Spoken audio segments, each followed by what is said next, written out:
आणि कणकाईच्या दारात आल्या आल्या मैपत बुवांच्या रूपातील पांडुरंगाने म्हणजेच भगवंताने बोल्लोबा आहेत का घरात अशी आरोळी दिली.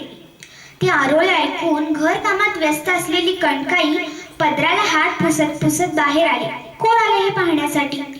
आणि मैपत बुवांना बघून तिला आश्चर्य वाटलं. ती म्हणाली, भाऊजी तुम्ही? अहो बरं नाही म्हटल्यावर कशाला यायचं, घरी विश्रांती घ्यायची ना.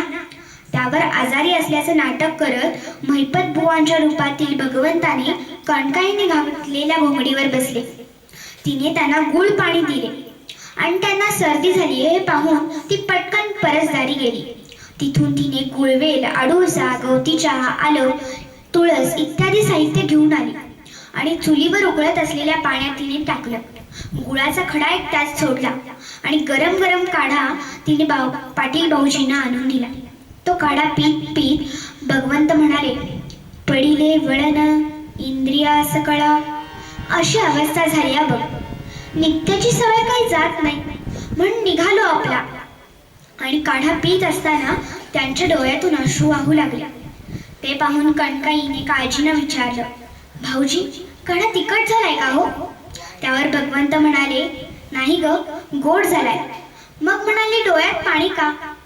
त्यावर रडण्याचं नाटक करत भगवंत म्हणाले, आता असा हा एकटा निघालो मी वारीला. पुन्हा असा वाटेत मला काढा प्यावासा वाटला तर कोण करून देईल, म्हणून वाईट वाटतं बघ. त्यावर कणकाई म्हणाली, अहो एवढंच ना, मग पाटलींबाईंना घेऊन यायचं ना. त्यावर भगवंत मनातल्या मनात दचकलेच. म्हणाले, अरे हा मुद्दा आपल्या लक्षातच नाही आला.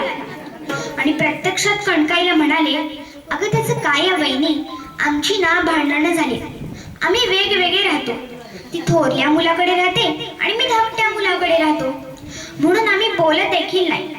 मग सोबत काय येणार? त्यावर कणकाई काहीच बोलली नाही. भगवंत मनातल्या मनात विचार करत होते की आपल्या या भक्ताला वारीला आपल्यासोबत न्यायचे खरं, पण काय उपाय करावा. त्यांनी लगेच कणकाईला विचारलं, वहिनी तू येशील का माझ्यासोबत वारीला? हे ऐकून कणकाईला फार आनंद झाला.